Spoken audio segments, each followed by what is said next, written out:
Hi, my name's Cecilia Puna, and welcome to this episode of Brave New Women. All around the world, there are amazing, ordinary women doing extraordinary things. Brave New Women is about giving those women a platform and a voice, and it's about changing the way that women are perceived. And it's a way of inspiring all of us to do the things that we've always wanted to do. I'm absolutely thrilled today to be speaking to Julia Kraft. And Julia is a public speaking coach, and she specialises in helping introverted professional women who struggle with their public speaking fears. And she helps them to cultivate having real confidence when they're in the spotlight. I'm particularly interested in speaking to Julia because a lot of what she does is what I do, which is helping women to be standing up and speaking and being in the limelight. So welcome, Julia. It's great to speak to you. Thank you. It's so great to be here. Julia, could you just perhaps give us a little postage stamp of who you are, where you come from, what you're doing in this world? That's a lot. Whatever. Yeah. Yeah. So I'm in San Francisco, California, across the world from you.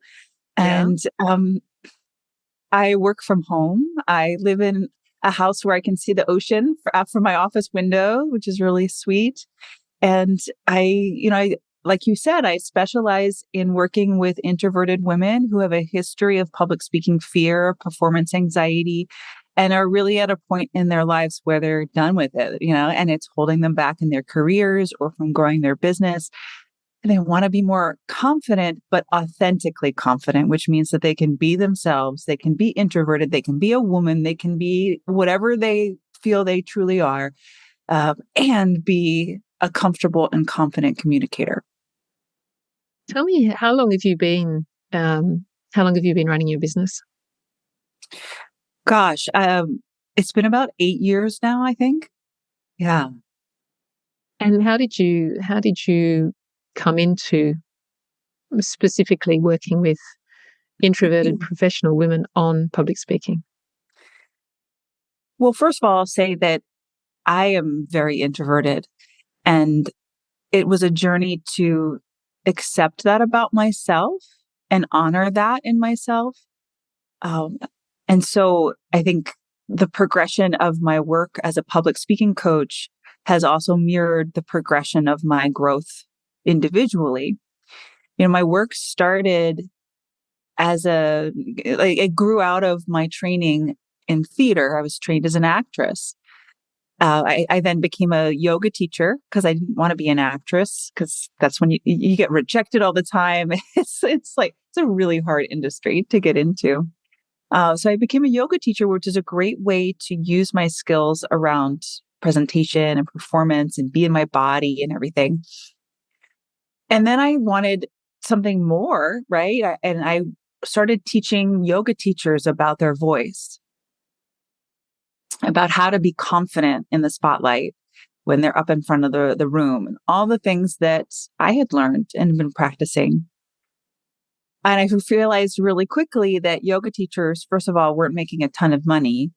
So as a business model, it wasn't very sustainable, but also that yoga teachers weren't very interested in really being a public speaker, right? They wanted to get into yoga.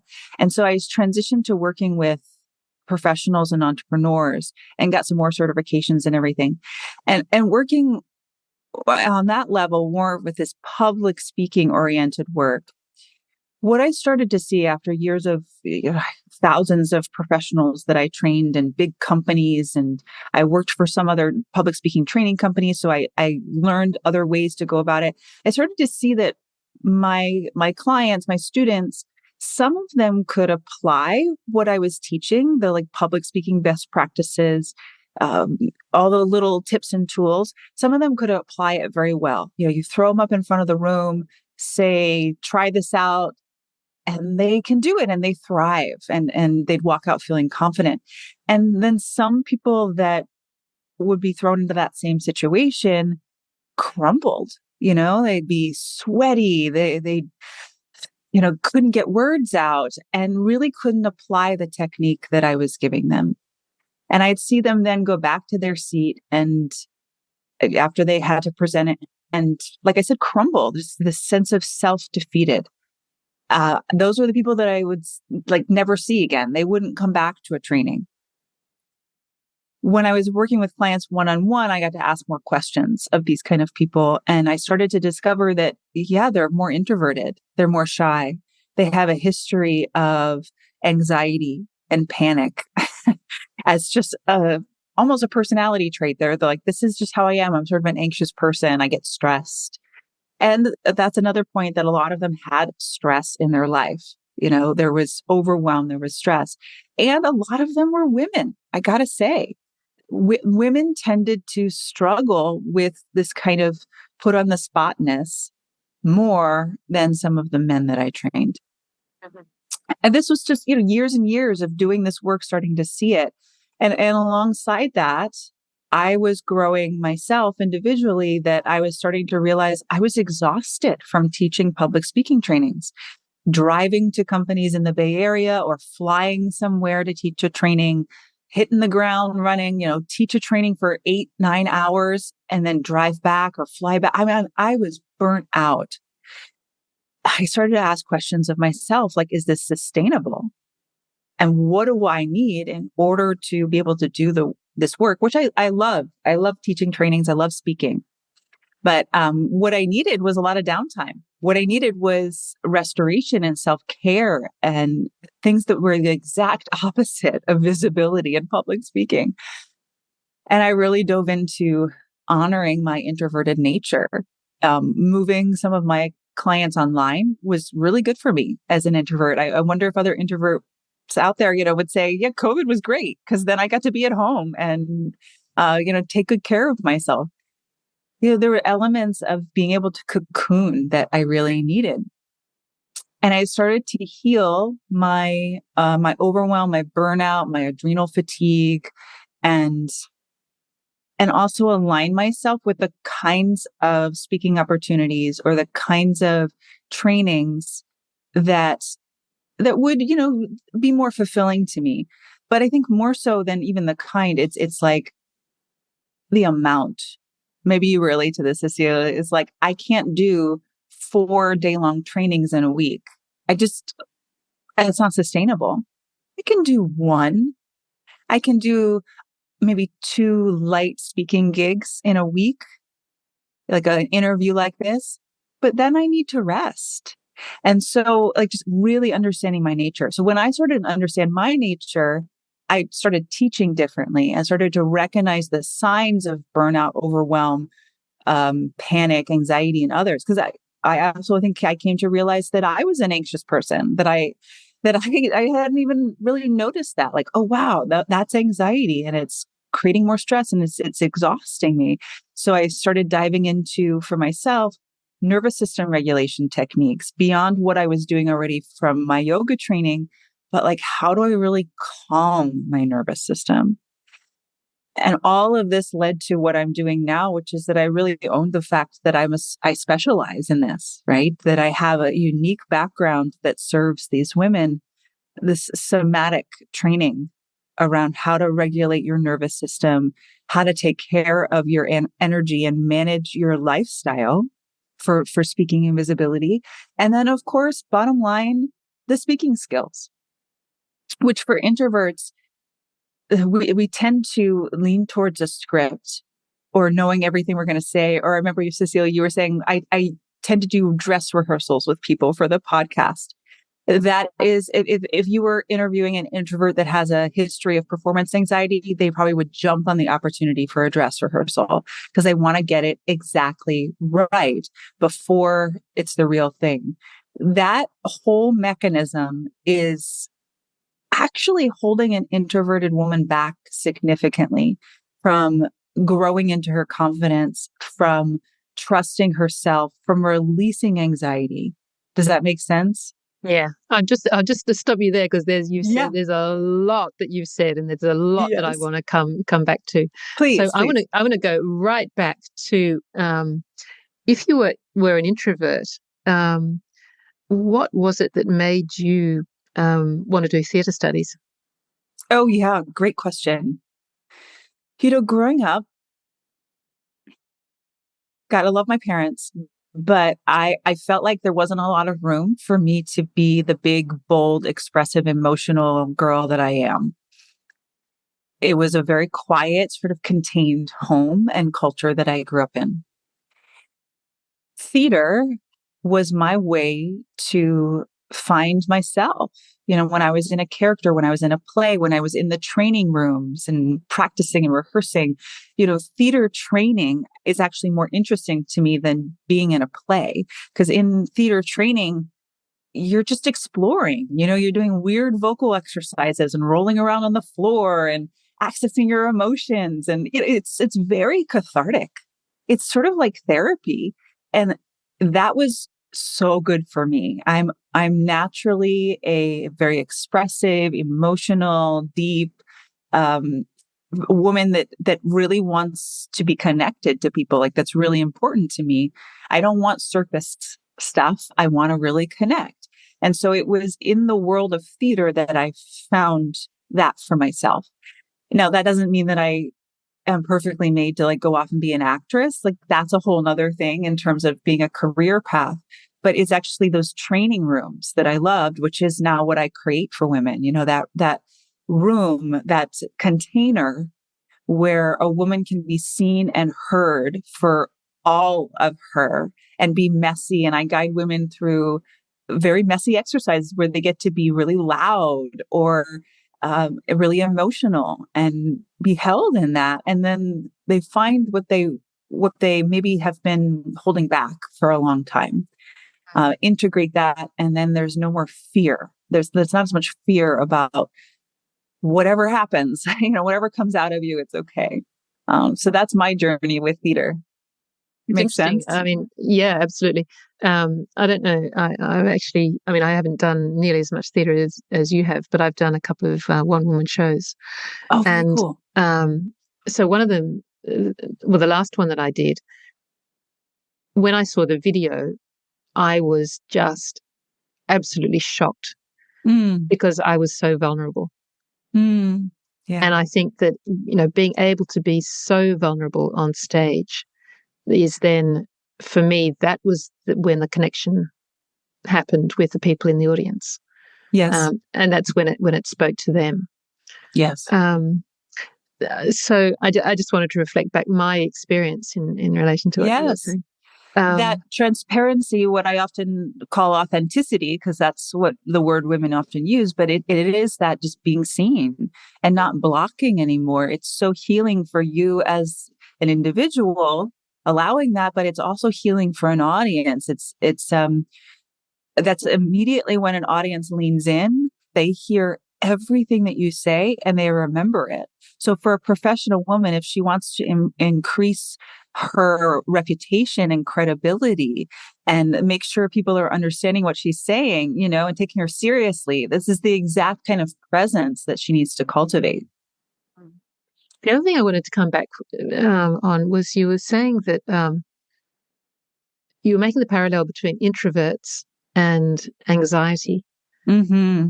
I wanted to just dig down into that a little bit more. Is there, in your view, is there a relationship between introversion and anxiety? Are introverts necessarily more anxious than extroverts? What's going on there? It's a great question. A lot of the introverts that I work with do have social anxiety. So I would just categorize that too, because it's related to communication, though it's not, about this whole public speaking or presentation thing, but it's very similar. They can often go together. I don't think it's fair to say that all introverts are anxious or even that introverts tend to be anxious. But I would say that if an introvert doesn't know how to manage their energy, they're headed to anxiety. And I think there's a category of introverted women, especially, who are very empathic, that are very sensitive and emotional, like me, that are very prone to anxiety if they don't know how to manage their energy. Because as this happens, especially with public speaking, I look out at the audience, and if I'm an empathic, sensitive woman that's already burnt out and overwhelmed, I feel everything, and I feel the judgment, and I'm very hypersensitive hyper vigilant about what everybody's thinking of me. And it just creates this anxiety response that keeps you stuck. And so how do you go about working with these women? What do you actually do? Yeah. Well, the first step is always working with the nervous system, like I mentioned, because generally the women that I work with, they don't have a lot of things in their toolbox that actually work consistently and reliably to bring their anxiety down when they need it. You know, maybe they like to go for a walk or read a book or take a bath or something. And that's their, or have a glass of wine and that's their anxiety relief. But when you're about to give a big presentation or when you're going into an important high stakes one-on-one conversation, you don't have time. It's not available to take a bath or whatever. So how do you actually like go into your own nervous system and wrangle it and say, it's okay. Right. So that's what I'm teaching in a somatic way. And the word somatic is about the connection between the mind and the body, which what I mean there is the mind's freaking out, you know, all these thoughts about the hypothetical future of what they're going to think about me. Am I going to fuck up? Excuse me. Am I going to do something wrong here? You know, am I going to be seen as an idiot? All these things. The mind's freaking out. And the body is responding to that in a very primal way, which is why I call it the nervous system. Because in this primal way, you're going to start to have symptoms of legs shaking, sweating, flushing, fidgetiness, terror, Beating hard. heart beating. Yeah, can't breathe. Like all of these, whatever your cascade of symptoms is, that's very physical. And so to address these symptoms, we can work with the mindset, but again, that's not going to help when you're just about to go into an important meeting. We've got to work with the body, with the primal nervous system, and move the nervous system from the freeze response often, which is that shutdown, blank out, disassociation state, or like, I'll just get through this, is often the place you're in, and freeze, to actually flight is better than freeze, where, okay, we're mobilized, your body is awake, you might have energy in your legs.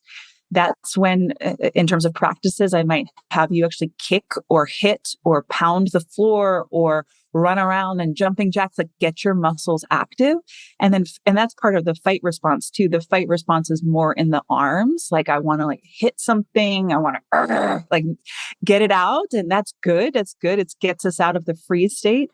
And then what comes after that is the stay and play mode in the nervous system, which is, okay, I'm engaged with something. It's not totally relaxing, but I'm not feeling a threat. So I can stay and play and engage. That's where we want you to be.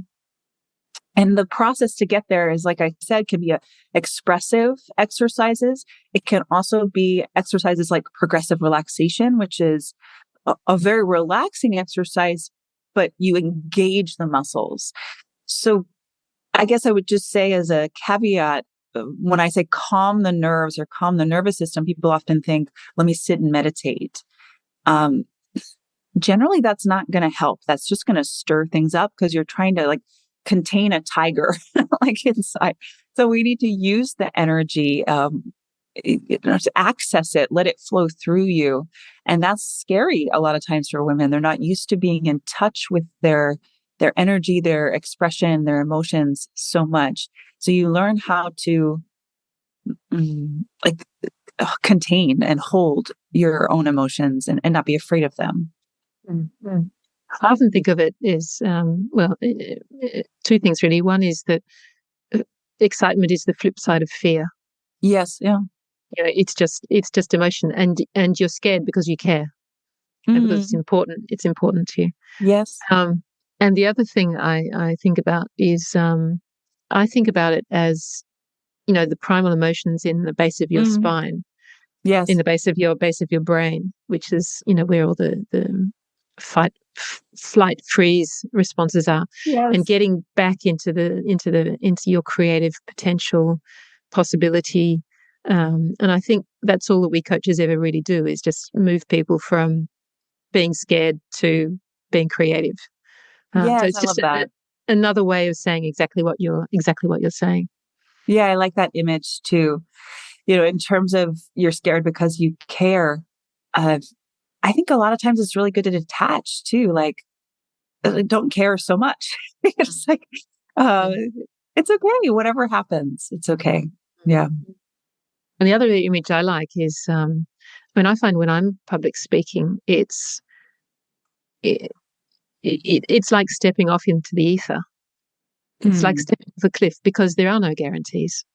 right. You don't know how the audience is going to take it. There are no guarantees. And all Yes. you can do is just do it. That's all you Yes, can do. exactly.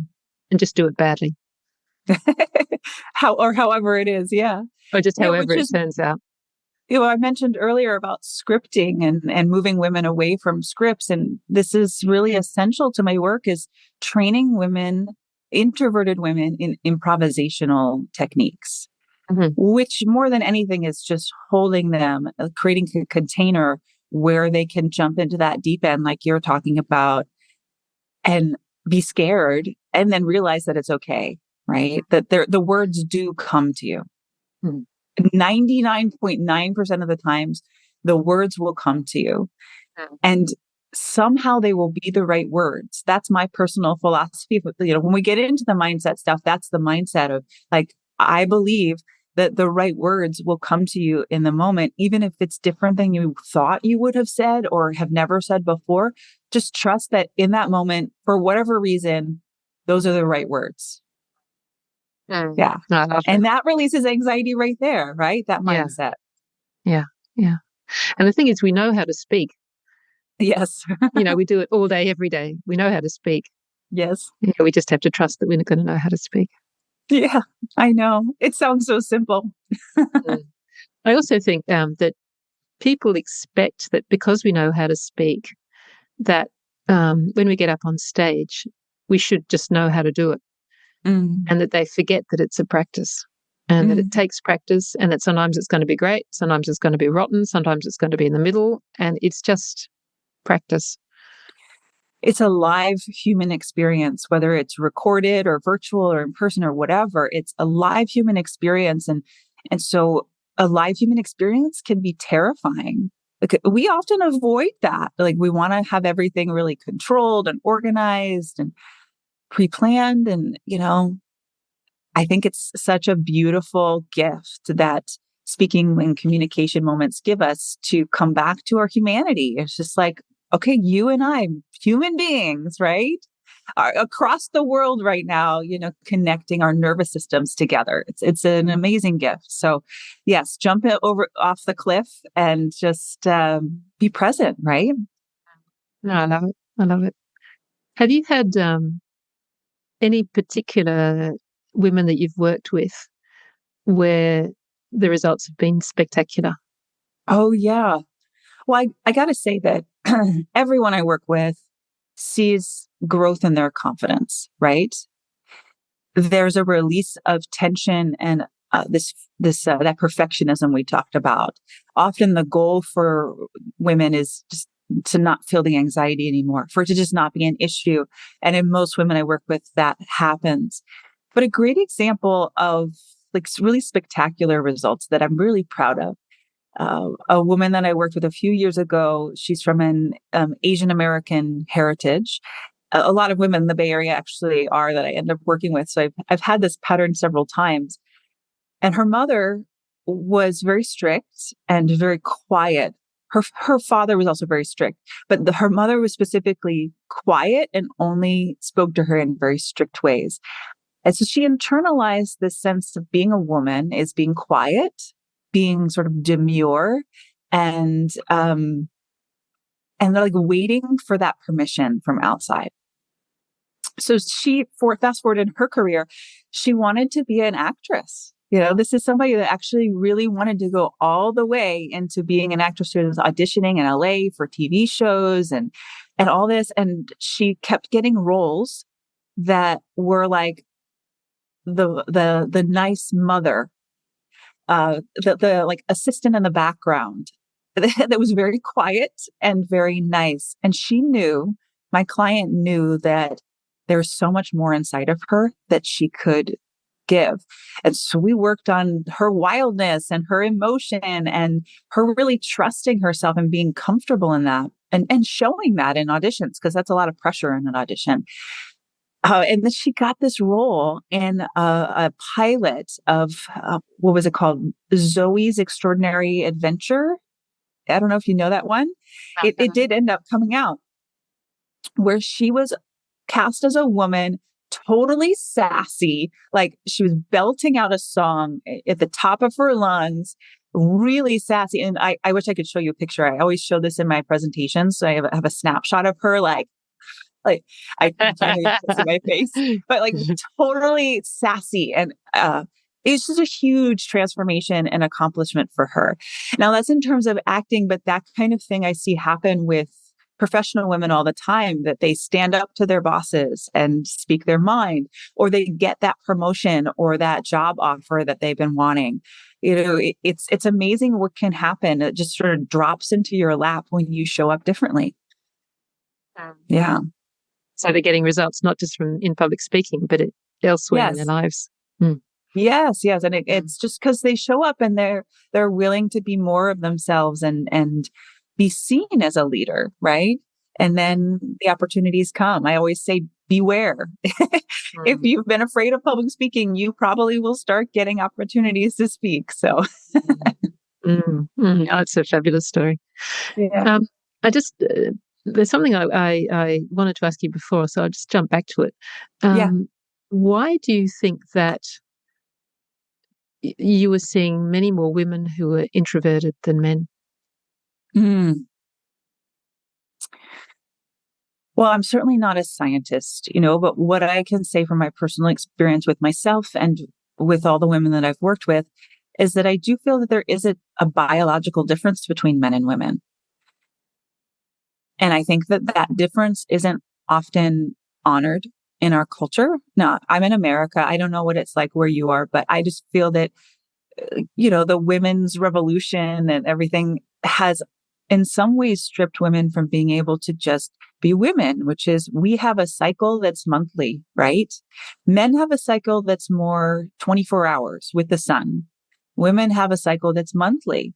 So there's times of a month that a woman is not going to be so vibrant. It's not going to be so externally focused. And that is so healthy for her.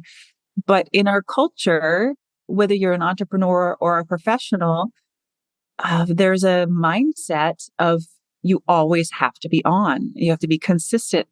You've got to show up. There's no room for that up and down. And I think it creates, first of all, a disconnect between a woman and her body. So she's lost connection with her natural impulses and trusting herself. But then also it creates, it's natural to have anxiety because there's this pressure, this feeling of pressure all the time and a feeling of failure a lot of the time that I can't measure up. And then there's the men that are around her, and a lot of women I work with are in male-dominated industries, like the tech world here in San Francisco. Like the men around her are thriving, are constant, and often have a lot more energy because men tend to have that. They have that, like, I mean, it's such generalizations, but it tends to be true. If a woman tries to emulate a man, I feel that she will end up with anxiety. As a generalization statement. Have you found that to be true, Cecilia? Absolutely. Yeah. Absolutely. Because if you're trying to be somebody else, then, that's just not going to work. Yeah. And so a lot of my work is looking at, well, what do you really want? Working out, well, what do you actually want? Yeah. Do you want to be doing that job with, high pressure and, all the, what do you really want? And so when you start from there, once you work out what you really want, then the next question is, okay, well, let's just work out how you're going to get it. Yeah. Beautiful. Yeah. And where are you now on the journey of introversion, theatre? Mm. Um, It's a good question. I think it's public always, speaking. it's always evolving. COVID has really changed the world of public speaking. I need to acknowledge that because the last few years, my schedule completely changed. Before COVID, I was doing 2 or 3 speaking gigs in person a week. That was normal. And I had adjusted my stamina to be able to handle that. And that's really what it is, whether it's in person or virtual. It's about adjusting your lifestyle to support the amount of visibility that you're doing. And that's something that I feel is a constant balancing act. So sure, there are times that I still go to a little too far and I'm like, whoa, I'm exhausted. I need to recuperate. But I would say I at this point, I don't go off that cliff like I need weeks to recuperate at this point.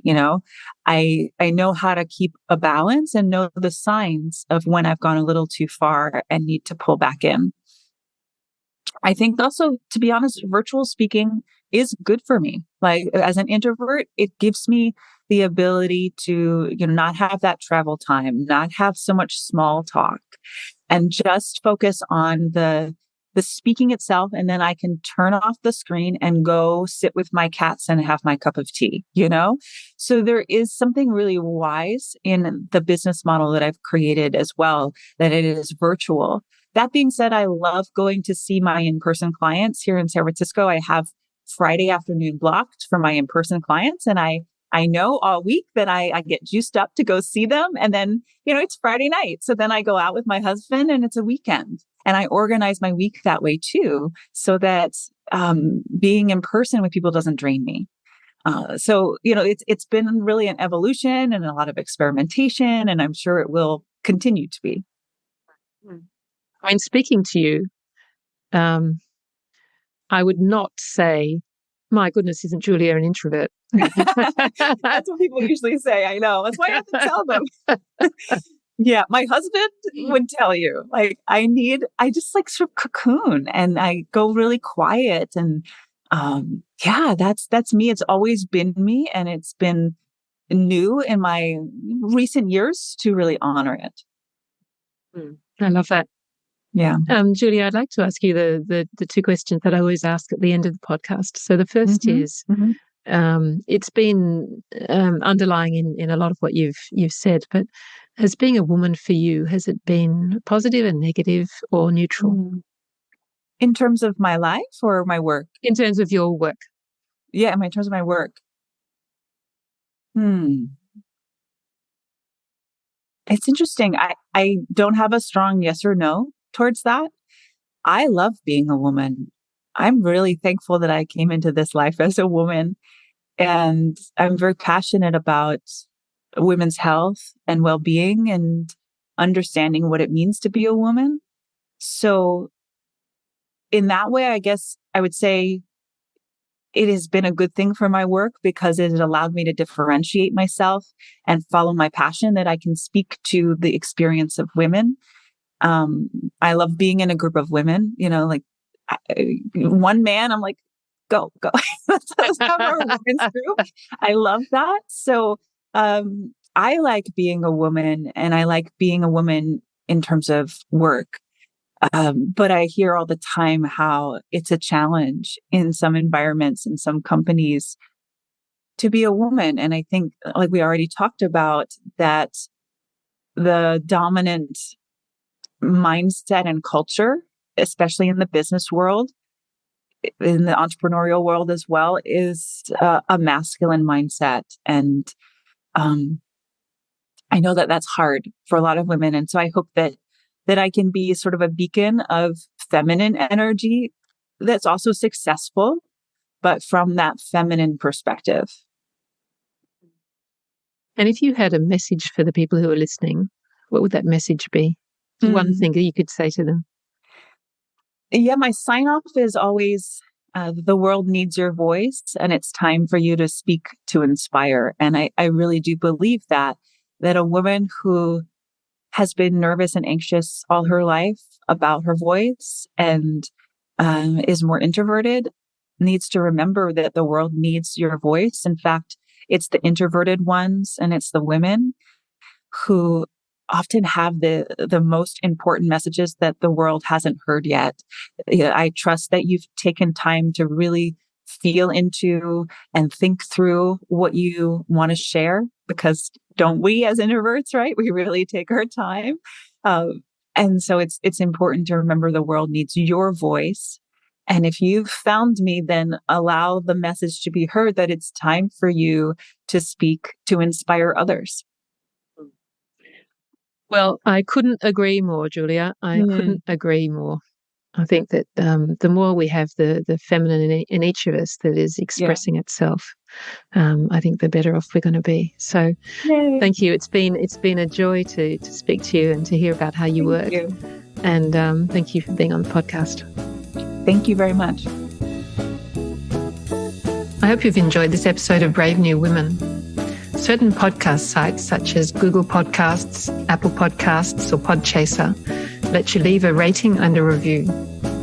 The more ratings and reviews we get, the more people will listen and the more these women's stories will be shared.